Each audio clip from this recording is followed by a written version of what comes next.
सुप्रभात प्यारे बच्चों। आज मैं आपको मुहावरों से बनी एक कहानी सुनाऊंगी। आशा करती हूँ कि आप भी ये कहानी सुनकर एक मुहावरों से बनी कहानी बनाने की कोशिश अवश्य करेंगे। आप सबसे पहले मुहावरों को लिख लें। उसके बाद जो विचार और कल्पना आपके मन में आए उन्हें आप शब्दों में बांधना शुरू करें। इसी की सहायता से अब आप एक कहानी लिखना। चलो तो मैं आपको सुनाती हूँ कहानी। कहानी का नाम है फौजी पिताजी की छुट्टियाँ। सुबह का समय था। रीना सभी कार्य भाग भाग कर रही थी।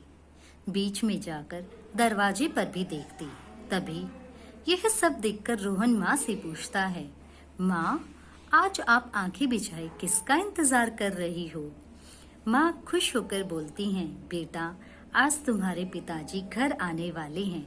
उन्हें छुट्टियां मिल गई है। यह सब सुनकर रोहन फूला न समाया और वह फटाफट तैयार होने लगा। यह देखकर माँ रोहन से पूछती है, बेटा, कहाँ जा रहे हो? रोहन बोलता है, माँ, मैं अपने दोस्तों को बुलाने जा रहा हूँ। मैं उन्हें अपने पिताजी से मिलवाऊंगा ताकि वे भी जान सके कि कैसे पिताजी देश की रक्षा के लिए दुश्मनों से लड़ते हैं और कैसे उनके दांतों को खट्टा कराते हैं। यह सुनकर माँ कहती है कि अवश्य बेटा, एक पंथ दो काज। तुम जा तो रहे हो, बाजार जाते जाते मक्खन जरूर लेकर आना। रोहन बोलता है, जरूर माँ, मैं आपका कार्य जरूर करूँगा। अब रोहन घर से बाहर जाता है। थोड़ी दूर ही पहुँचता है कि उसे रास्ते में एक सांप दिखाई देता है। सांप को देखकर रोहन के होश उड़ जाते हैं। रोहन घबरा जाता है।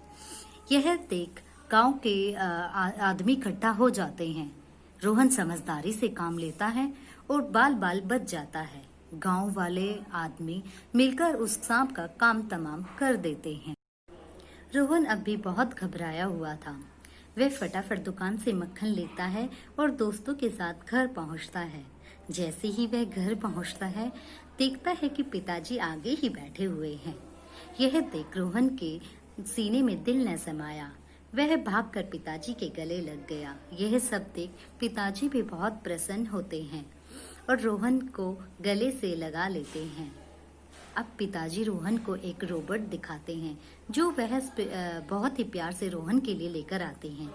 रोबोट को देखकर रोहन का दोस्त भी रोबोट से खेलने की बात कहता है, परंतु रोहन उसे अंगूठा दिखा देता है। यह बात रोहन के पिताजी को बिल्कुल नहीं भाई और रोहन के पिताजी ने रोहन को समझाया कि तुम अपने दोस्तों को अपने घर खुद लेकर आए हो और इस तरीके से उन्हें खिलौने न देकर तुम उनका अपमान कर रहे हो।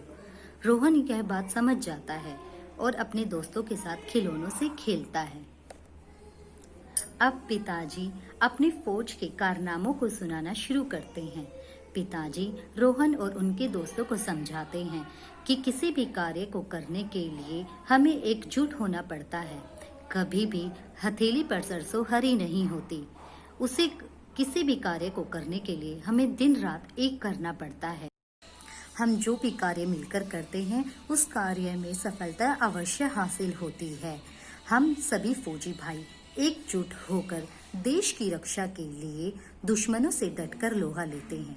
सच्चे वीर तो देश की रक्षा के लिए अपनी जान पर तक खिल जाते हैं। कई बार तो संग्राम में सेनानी वीर गति तक को प्राप्त हो जाते हैं। सच्चा सेनानी वही होता है जो अपनी जान की फिक्र किए बगैर देश की रक्षा के लिए अपने प्राण न्यौछावर कर देता है। बेटा, यह इतिहास गवाह है कि किस प्रकार भारतीय सेनानियों ने दुश्मनों के दांत खट्टे करवा दिए हैं। यह बात सुन माताजी बीच में बोलती हैं कि रोहन, तुम्हारे पिता 16.25 आने सच बोल रहे हैं। जो बच्चे धुन के पक्के होते हैं वह अपने जीवन में सफलता तो अवश्य हासिल करते हैं। सफलता हासिल करने के लिए हमें अपने लक्ष्यों पर खरा उतरना पड़ता है। यह सुन मानो बच्चों में एक जोश भर गया और तभी सभी मिलकर बोलते हैं कि हम भी एक सेनानी अवश्य बनेंगे। हम भी अपने देश की रक्षा के लिए अपने प्राणों को न्यौछावर तक कर देने की बात सोच सकते हैं। हम भी फौजी बनेंगे और जो भी हमारे देश से टकराएगा हम उसकी नींद हराम कर देंगे। यह सुन पिताजी बहुत खुश होते हैं। बच्चों की पीठ थपथपाते हुए कहते हैं, एकता में बल होता है। शाबाश बच्चों, तुम अपने देश का नाम यूं ही रोशन करना।